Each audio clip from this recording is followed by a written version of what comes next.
Hey guys, I'm coming at you with another video.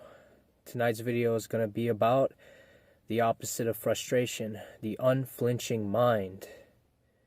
So what do I mean when I say the unflinching mind? The unflinching mind is something that I have actually learned throughout my life these past few years. I've had a lot of strife and a lot of ups and downs, and more so downs. What I've learned from these ups and downs really is the more I would flinch and the more I would panic, the more I would just drown. And these drownings would cause a lot more damage than if I were to just take it on the chin. So what am I saying? What I'm saying is, we don't know when we're going to get hit. We don't know what life's going to hit us with. We don't know. We don't have any control over that, as they say.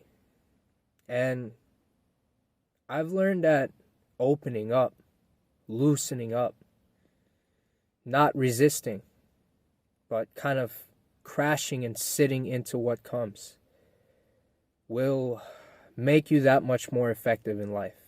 I'm going to give you an example.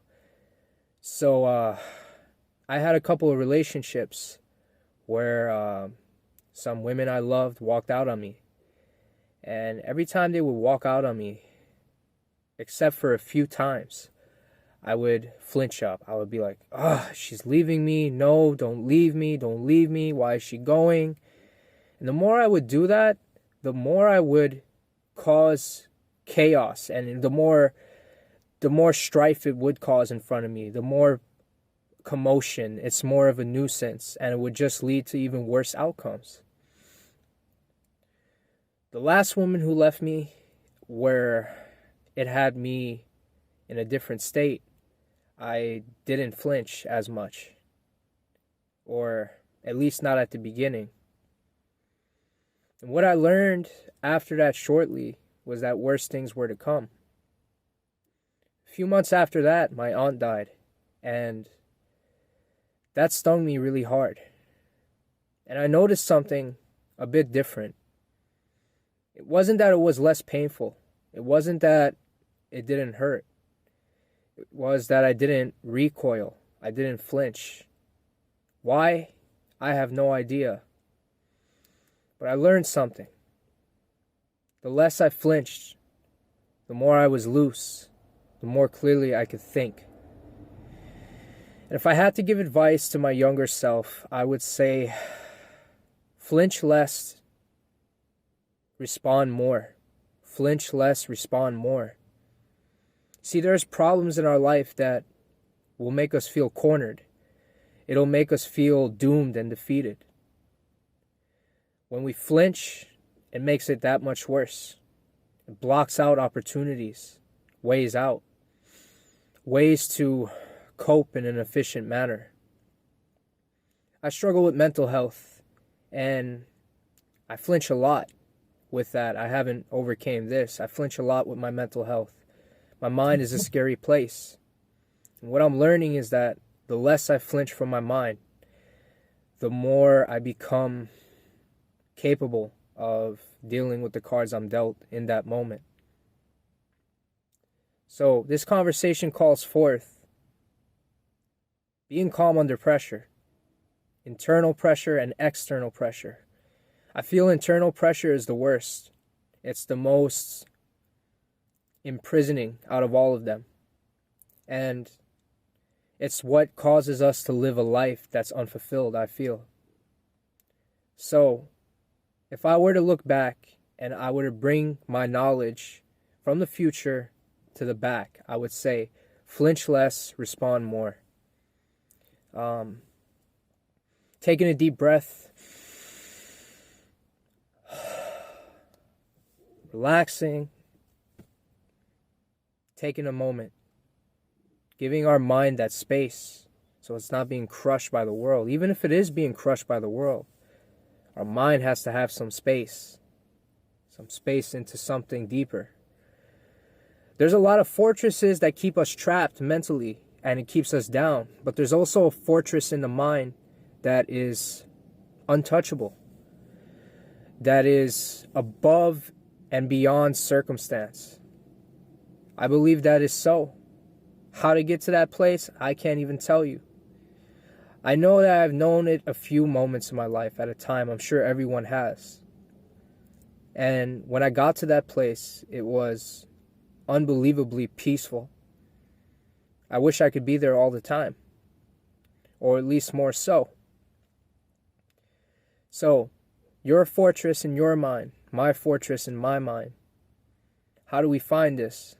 How do we come across it? All I know is that you got to know where your mind's located, where it goes when it's triggered. Does it go to a dark place? Does it go to something catastrophic? Does it flinch?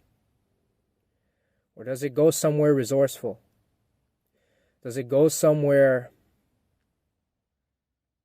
powerful? That's a good question. I'm trying to train myself to go to more powerful places with my mind. Because believe me, it's easier said than done. I may never be able to do it. But it's something I want to come into touch with more. The indomitable part of myself.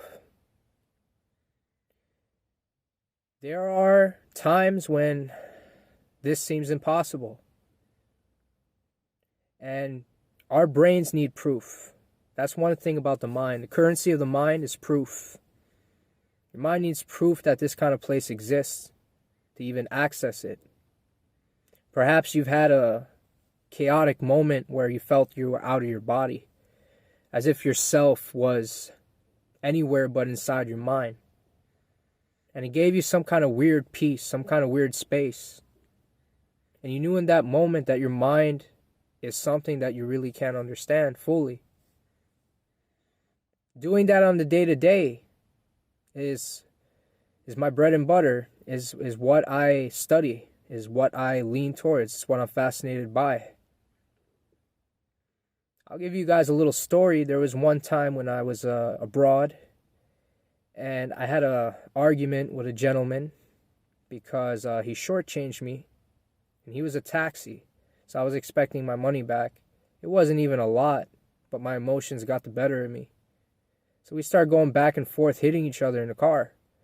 I get out. I go towards him. Next thing I know, I see this silver, shiny piece of steel sliced nearly to my stomach, and I back away. Barely scathes me. At that moment, everything was in slow motion. My mind was not in my body. My mind was somewhere out, somewhere observing. When I went out, I got out of the way. Lucky for me, there was security. They broke up that situation. But I was fascinated by the feeling of my mind being able to go somewhere else. I've also had these times when I had other chaotic moments in my life, and I've read about it. I hear people have this when they go into combat. Some people talk about it when they're in an accident. Some people talk about it when they're playing sports and they're under pressure, where everything just goes by like it's in slow motion. It seems like the mind is protecting itself in some way. To get my mind to that powerful place where things are, or at least it seems like I'm in more control, that's something I aim for. That's the question, and that's what plagues my mind. With mental health, I feel like I'm crowded, I'm surrounded, I'm in this circumstance in my own mind that keeps me trapped. And to break free out of that circumstance, to tower over what is surrounding me, or to just see the shadows disperse, disappear, those are moments of freedom for me, moments I rarely come by. I'm sure you guys have had the same. So how does that relate to frustration? It relates to frustration because when your mind is frustrated, it's tensed up. It's tensed up and it is just freezing in the moment and not loosening, not distancing itself with everything, not taking everything in while simultaneously making the best outcome happen. I feel like we're in this chronic stress, us these days, myself included, especially me. I'm very vulnerable to this, is not being able to relax. When frustration comes, I don't pull, but I let go of the rope. To let adversity be what it is and let my mind stay at peace while engaging in the proper way. That's the key. That's what I really want. And that's how this relates to that frustration part. Just being able to relax under that pressure. Pressure from our own mind, pressure from everything. To just sink into whatever it is we're feeling. I'm going to practice that, or make it a point to practice that more in my life. As hard as it is for me, I encourage everyone out there to do the same and live your best life.